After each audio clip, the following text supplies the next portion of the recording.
زنا صرف ایک جو ہم نا میں نے آج شکر الحمدللہ میں نے ڈیٹ تو ماری لیکن میں نے آج تک زنا نہیں کیا.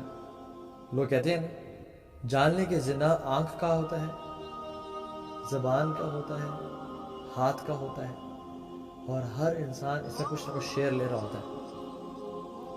ڈیفینیٹلی الٹیمیٹلی جو فورنیکیشن اور ایڈلٹری کا ایکٹ ہے وہ تو ایک ہے, لیکن اس سے پہلے ہم کتنا ہی زبان سے, آنکھوں سے اور ہاتھوں سے یہ برا عمل کر رہے ہوتے ہیں. ایک میں آپ کو کرائٹیریا بتاؤں اللہ سے محبت کے بارے میں جاننے کا, کہ آپ کے دل میں اللہ سے محبت ہے یا نہیں ہے. یہ دیکھ لیں کہ آپ کی جو پریویسی ہے وہ کس طرح کی ہے. How is your private life. کیا when you are in the comfort and privacy of your room and your door is locked اور آپ اکیلے بیٹھے ہوئے ہیں, کیا اللہ کا خوف اور اس کی ہیبت اور اس کا جلال اور اس کی محبت آپ کے دل پہ حاوی آتی ہے؟ Does it take precedence over your desire to sin? اگر تو اللہ کی محبت غالب آ جاتی ہے اور your desire to sin جو ہے یا کوئی بھی گناہ کام ہے وہ مغلوب ہو جاتا ہے, then الحمدللہ you love اللہ سبحانہ و تعالیٰ and Allah loves you. یہ لٹمس ٹیسٹ ہم لوگوں کے لیے.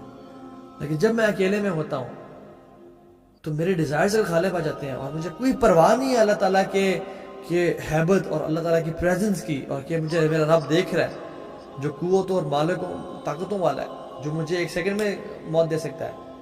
مجھے اس کی کوئی پرواہ نہیں ہے, کوئی اس کی پریزنس کی آ اینڈ ڈگنیٹی نہیں ہے.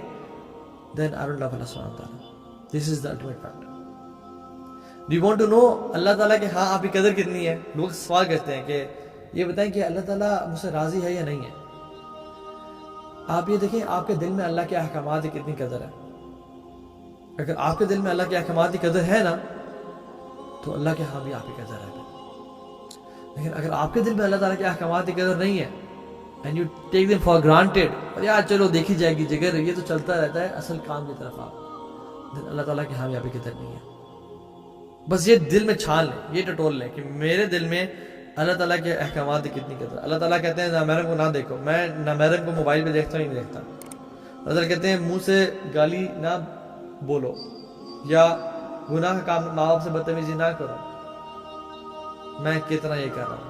اللہ تعالیٰ کا حکم ہے نماز پڑھو, مردوں کے لیے باجماعت نماز پڑھو. میں عمل کر رہا ہوں یا نہیں کر رہا؟ اگر تو میں کر رہا ہوں دیٹ مینس کہ میرے دل میں اللہ تعالیٰ کی عظمت کی قدر ہے اور اس کے احکامات کی قدر ہے.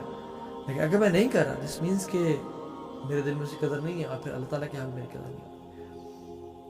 جسٹ امیجن یہ جو گناہ ہم کرتے ہیں ہمارے سکنز پہ لکھ لی جائیں. جو گناہ رات کو جو شخص کرتا ہے صبح اس کے ماتھے پہ لکھ دیے جائیں. ہم گناہ کریں گے, ہمیں پتا ہوگا کہ یار کل میں نے صبح باہر جانا ہے, میرے ماتھے پہ تمام گناہ لکھیں گے, میں تو گناہ چھوڑ دوں گا.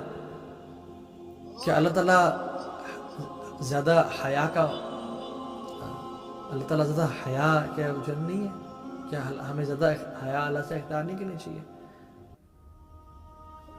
He deserves more respect and more حیا from us than people. لوگ تو آئیں گے اور چلے جائیں گے. یہ جو ہے نا اکیلے میں private sense, specially fornication, adultery, looking at bad stuff, addictions, یہ نیک اعمال کو کھا پی جاتے ہیں. یہ ہلاک کر دینے والے گناہ ہیں. ایک حدیث سنا کے بعد ختم کرتا ہوں, اور ثوبان رضی اللہ تعالیٰ عنہ کی وہ حدیث ہے کہ اللہ کے نبی صلی اللہ علیہ وسلم فرمایا کہ میں ایسے لوگ جانتا ہوں میری امت میں آئیں گے, یأتون یوم القیامت بحسنات امثال جبال تہامۃ البیضاء, تہامہ پہاڑ کے برابر روشن ان کے نیک اعمال لے کے آئیں گے قیامت کے دن, اتنے بڑے بڑے. تو کیا ہوگا؟ فیجعل اللہ ھباء منثورا, اللہ تعالیٰ ان کو مٹی مٹی کر دیں گے, ریزہ بنا دیں گے. اللہ اکبر. تو صحابہ نے کہا یا رسول اللہ صلی اللہ علیہ وسلم صفہم لنا, ان کی صفات ہمیں بتائیں, ان کے بارے میں ہمیں بتائیں کہ وہ کون لوگ ہیں جو اتنے بڑے لوزرز ہوں گے, اتنے نیک اعمال تو رہے لیکن ان کے اعمال ضائع, کیا وجہ؟ تو اللہ نے فرمایا کہ وہ تمہارے بھائی ہوں گے, وَمِن جِلْدَتِكُمْ, اور تمہارے سکن کلر کے ہوں گے, وَيَأْخُذُونَ كَمَا تَأْخُذُونَ اللَّيْلِ, وہ رات کو اٹھتے ہوں گے جیسا تم رات کو اٹھتے ہو, تہجد کی نمازیں پڑھتے ہوں گے.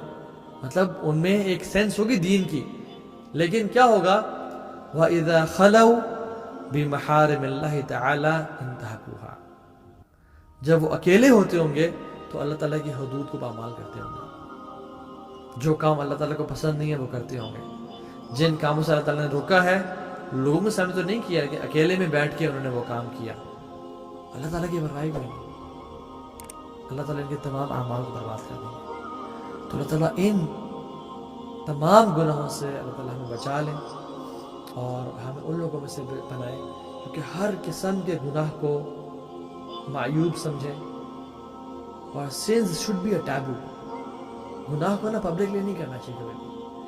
اللہ کی نے فرمایا کہ کل امت یدخلون الجنہ الا من ابا, میری پوری امت جنت میں داخل ہوگی ایکسیپٹ جو ریفیوز کر دیں گے کہ ہم نے جنت میں نہیں جانا. صحابہ نے کہا رسول اللہ صلی اللہ علیہ وسلم ہمیں سے کون ہے جو جنت میں جانے سے انکار کر دے؟ کون ہے ہمیں سے؟ فرمایا کہ من اطاعنی دخل الجنہ من عصانی فقد ابا, جو میری اطاعت کرے گا وہ جنت میں داخل ہو جائے گا اور جو میری نافرمانی کرے گا تو as if he has said کہ آئی ڈونٹ وانٹ جنہ. تو اللہ تعالیٰ ہمیں واقعتاً رسول اللہ صلی اللہ علیہ وسلم کی اطاعت کرنے کی توفیق دے اور ہر قسم کے گناہ سے بچنے کی توفیق دے اور کسی گناہ کو بھی حقیر نہ سمجھنے کی توفیق دے. بیکاز لیس صغیرۃ بالاصرار ولیس کبیرۃ بالاستغفار. استغفار سے کبیرہ گناہ کبیرہ نہیں رہتا اور وہ معاف ہو جاتا ہے, اور اصرار کرنے سے صغیرہ گناہ صغیرہ نہیں رہتا, وہ کبیرہ بن جاتا ہے. کیونکہ پہاڑ جو ہے نا کنکروں سے مل کے بنے ہیں اور سمندر بھی قطروں سے مل کے بنا ہوتا ہے. اللہ تعالیٰ ہمیں عمل کرنے کی توفیق دے. پوچھا گیا ہے زنا کے گناہ کی معافی ہے؟ بالکل, ہر گناہ کی معافی ہے. فورنیکیشن یا اڈلٹری تو کیا, شرک کی بھی معافی ہے. لیکن انسان توبہ کرے اور آنسو بہائے. کیا حدیث میں کیا آتا ہے؟ التائب من الذنب کمن لا ذنب لہ. گناہ سے توبہ کرنے والا ایسا ہی ہے جیسے اس نے کبھی گناہ کیا ہی نہیں تھا. اللہ تعالیٰ کہتے ہیں کہ اللہ یرید ان یتوب علیکم, اللہ تعالیٰ خود تو چاہتے ہیں کہ ہمیں معاف کر دیں. تم قدم تو بڑھاؤ, تم میری طرف چل کے تو آؤ, میں دوڑ کے آؤں گا. تم آؤ تو صحیح. پھر دیکھو میری ربک الغفور ذو الرحمہ, تمہارا جو رب ہے نا وہ بہت غفور ہے اور بہت رحمت والا ہے. اللہ تعالیٰ خود حدیث میں کیا آتا ہے, اللہ کے نبی فرماتے ہیں اللہم انک عفو تحب العفو, means you love to forgive. اور جو عفو ہے نا, غفار اور عفو میں بڑا فرق ہے.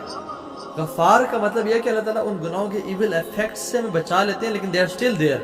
لیکن عفو کا مطلب یہ ہے کہ اللہ تعالیٰ ریموو کر دیتے ہیں گناہوں کو نام اعمال سے, حتیٰ کہ علماء سے کہ فرشتوں کی میموری میں سے بھی ان کو بھلا دیتے ہیں کہ یہ گناہ کبھی اس انسان نے کیا بھی نہیں کیا تھا. تو یہ ہے العفو. جیسے کوئی شخص چلا نا اور پیچھے سے آپ اس کے فٹ سٹیپس بھی مٹا دیں تو وہ گناہوں کو بھی مٹا دی جاتے ہیں. کیونکہ غفار کا مطلب ہے کہ گناہ آر اسٹل دیئر, لیکن اللہ تعالیٰ نے ان کو معاف کر دیا. وہ آپ سے اکاؤنٹیبلٹی نہیں کریں گے, وہ گناہ کے ایول اثرات آپ پہ اس دنیا میں آخرت میں نہیں ہوں گے, لیکن they still there. It's possible کہ آپ ان کو دیکھ کے قیامت دن شرمندہ ہوں اور شرمائیں اللہ تعالیٰ سے, ٹھیک ہے. لیکن عفو کا مطلب یہ ہے کہ اللہ تعالیٰ سرے سے ہی گناہوں کو مٹا دیتے ہیں, and he loves to forgive.